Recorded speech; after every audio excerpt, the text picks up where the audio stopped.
Well, I'm sitting in the KCAC, and I have with me Ethan Porterfield, and he's performed pretty well over here the years for many times for IUP's Crimson Hawks. And, we're coming down to the end of a miraculous career. We hope we continue with a lot of games to, after the regular season ends here.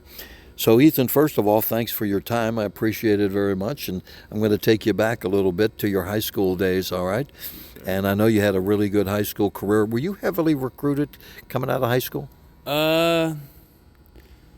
Compared to a lot of people, yeah. But from what I wanted and what I thought was best for me, I thought I was very under-recruited.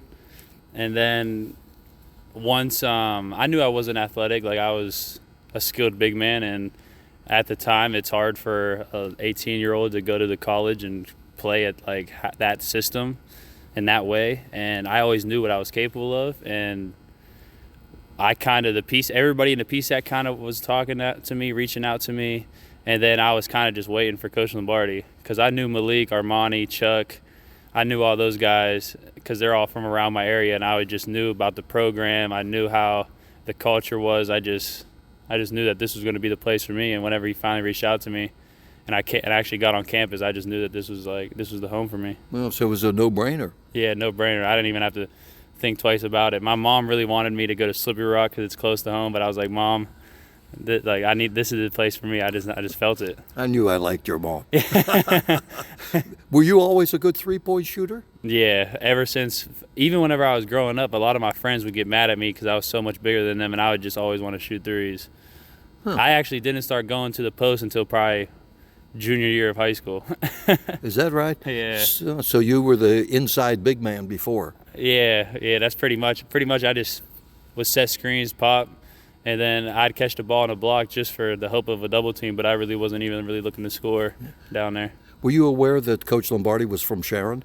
Yeah, I did know that, because I knew some of his family that's still around that I'd see like around the town or something like that, and yeah, that was no problem there. What's your major, by the way?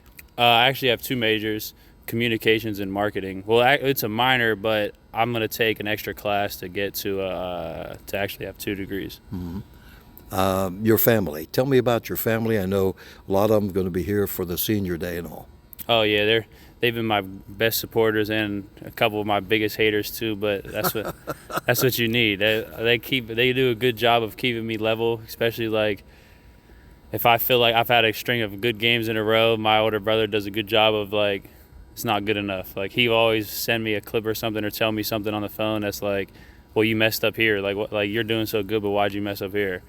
And then my mom kind of does a good job of just blocking him out and just saying like, you just do what you need to do. You know what you've been doing for long enough that you just got to play how you play. Well, your brother, when I met him, I don't know when it was, earlier this year, he was reeling off stats to me. Like he knows all your stats. Oh yeah, he studies it. Him and my dad, they study all the numbers. They study all that, and even people around the league, they can tell you people from Seton Hill, they can tell you their stats. They can tell you they're basically giving me a scout report. They know, they look at everything, so they kind of give me their 2 cents on how. You wouldn't even have to show up for practice. Exactly. The way they explain it, you would think they have it all figured out, but they do a good job of kind of like almost coaching me, but kind of like keeping it real with me, knowing that I got to do what I got to do, in some situations.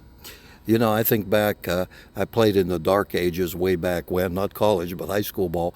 And I think I first got started interested when I was about 11 years old, maybe 5th grade or when did you first become interested in basketball? Of course, I don't know how you grew over the years, but that's a different story. I never grew.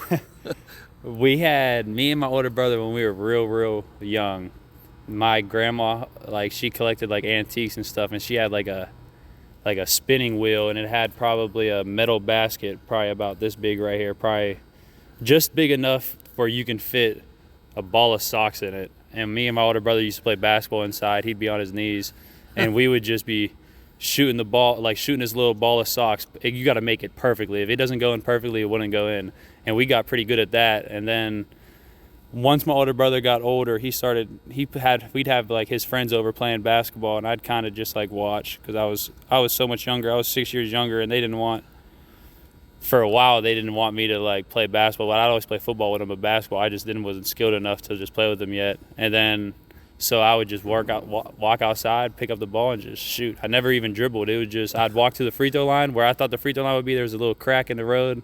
I'd shoot the ball, pick it up, walk back to the spot, and just shoot it. And I would just do that for hours. And that brings back some good memories Yeah. for me, believe me.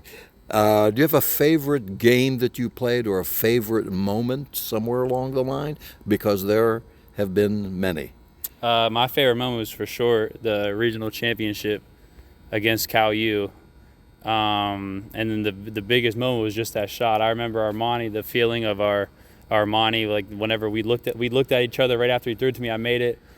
We just looked at each other, and he yelled out, yeah, E, like I love you, like all this, and I was just like screaming, like yeah. Then we got put into a ball screen, so I'm screaming at him to get through the ball screen. But yeah, that was definitely the best memory. That's a good one. That's tucked in my memory too. Let's see, coming over the years, favorite player growing up. Do you have one? Yeah, there was no doubt about it. It was Dirk Nowitzki. Like even to me, like the dunking, I knew I was never able to be that person. Like I just knew who I was from a young age, and I just thought that was like who I wanted to be. Dirk Nowitzki was the guy I wanted to be, and I feel like throughout all these years, like some people tell me like that they can see that, and I feel like he's definitely like molded me to the player I am now. Yeah. Okay. What's in your future now? What's going to be on the horizon for you? After the season, I just got there's been a couple agents that reach out. I got to narrow that list down to just pick an agency, and then hopefully, luckily, I get a good spot to go play overseas that kind of propels my future of basketball in the long run. You have any preference of where? No, I'm just excited for it all. Yeah. It's actually probably going to be hard to choose because I just want to experience it all, to be honest. Yeah. So that's another time that I'm going to have to really sit down and make it probably the second most important decision I've ever made. But I did good picking this one, so I feel like I do a good job of picking what's next. Yeah. Well, I don't know if you realize, but I've seen a lot of players in 55 years, and you're among the very best. There's just no question about it, and your numbers speak volumes. But it's probably your family is more ingrained in the numbers than you are. Oh, yeah, they know. Ever since day one. Actually, my dad I think he has a book from every game I've ever played from high school, freshman year. Wow. Because at the beginning of the season, they give like the calendar or something. Next to every game, he'll write my stat line next to it. There's been plenty of times where he called me and said, the IUP got your stats wrong.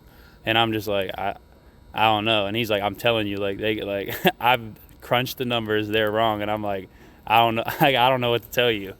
Well, if I get them wrong, I hope he calls me. Let me put it that way. He definitely will. He tries to reach out for everybody about it. He's tried to, but I kind of just tell him maybe we go back if you think it's that far off, then like when it's all said and done, we might go back. Yeah. But I feel like they're pretty close. So been a pleasure talking with you, watching you. Keep playing. I'm going to keep watching you, calling your games here for a while yet. Let's not end it. Yes, sir. Thank you. Thank you, Ethan. I really appreciate it. Yes, sir. Thank you. Appreciate you for having me. We're going to be back with more IUP basketball on 92.5 and U92Radio.com.